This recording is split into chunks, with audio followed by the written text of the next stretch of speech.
ওই কে রে, বড় গেছে ঢিল মারে কে?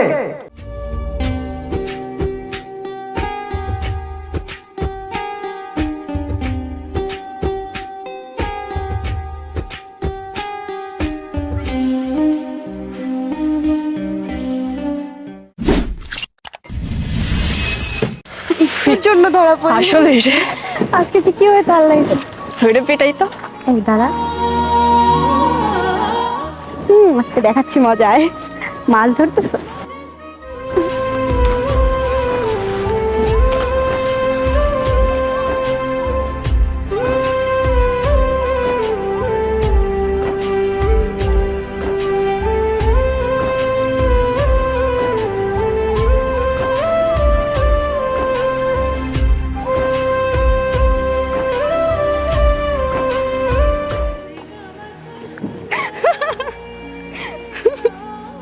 এটা কি হলো?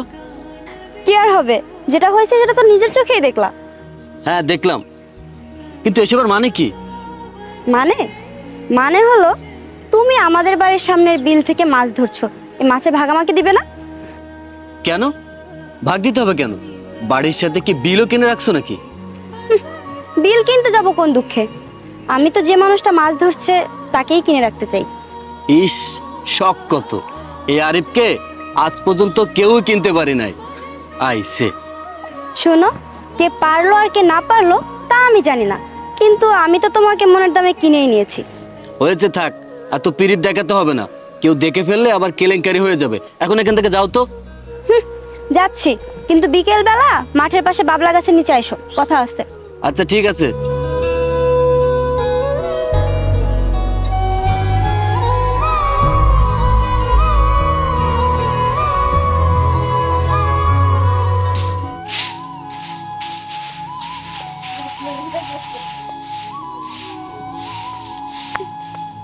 এসেছেন নবাবজাদি, সকাল গড়িয়ে দুপুর হতে চললো। তা কোন রাজকার্য করতে গিয়েছিলেন শুনি? মা, তোমাকে তো বলেই গেলাম কবিতাদের বাড়িতে। এইভাবে কতদিন? ঢিঙ্গি একটা মেয়ে, এবার তো একটু বোঝ, তুই তো বড় হয়েছিস। এইভাবে ধিং ধিং করে সারা গ্রাম নেচে বেড়ালে তোকে কে বিয়ে করবে শুনি? মা, আমাকে যে বিয়ে করবে সে হবে এক রাজকুমার। পঙ্খিরাজ ঘোড়ায় করে তোমার বাড়ির উঠোনে এসে আমাকে নিয়ে যাবে। ঢং দেখে আর বাঁচি না। সাল নেই কুত্তার, নাম তার বাঘা।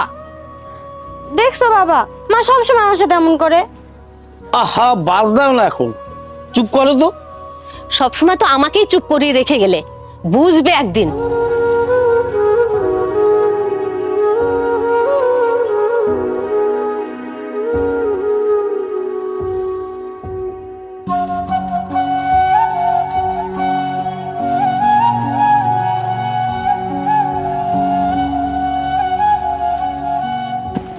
ভয় পাস নাকি?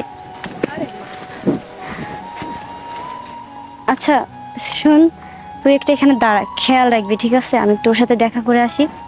আচ্ছা যা, কিন্তু তাড়াতাড়ি আসিস।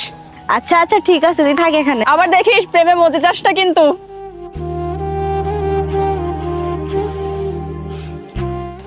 উফ, এই তোমার জরুরি কথা? বলো, ডাকলে কেন? তুমি কিছু একটা করো, আমি তোমার হারাতে পারবো না। মানে হঠাৎ তুমি এরকম কথা কেন বলছো?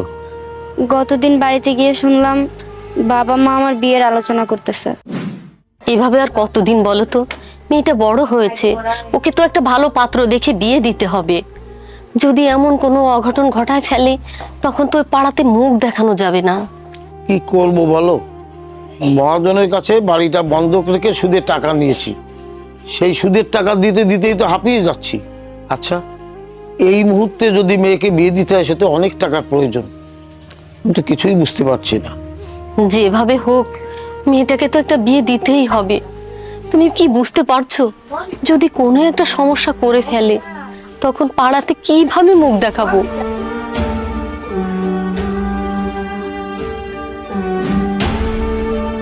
আমি তোমার ছাড়া আমার জীবন আর কাউরে ভাবতে পারবো না। সবই তো ঠিক আছে, কিন্তু এই মুহূর্তে আমি কি করব? আর তাছাড়া তোমার বাড়ি থেকে তো আমাকে মেনে নেবে না।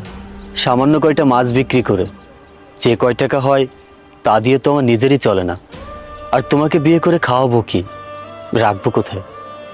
চলো না আমরা পাড়ায় শহরে চলে যাই, ওইখানে গিয়ে কিছুদিন থাকি। আরে পাগলি, এত চিন্তা করো না তো, কিছু একটা ব্যবস্থা ঠিকই হয়ে যাবে। আর যদি না পারি তাহলে তোমাকে নিয়ে দূরে কোথাও পালিয়ে যাব, কারণ আমি তোমাকে অনেক ভালোবাসি। আমিও তোমাকে অনেক ভালোবাসি। আচ্ছা ছাড়ো, অনেক দেরি হয়ে গেছে, আর যদি কেউ দেখে ঝামেলা হতে পারে। আর কিছুক্ষণ থাকো না। না আজকে না। থাকলে কিন্তু ভালো হইতো।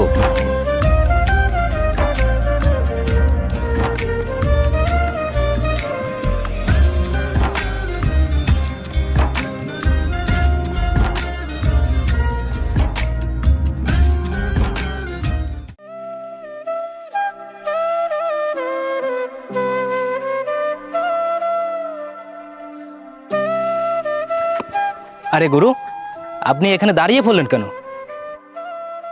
আরে ওটা রহিম চাচার মেয়ে না?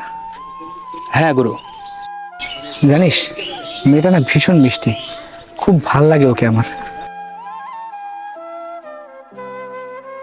আচ্ছা গুরু, আপনি তো রহিম চাচাকে বলে ওনার মেয়েকে তো বিয়ে করে নিতে পারেন।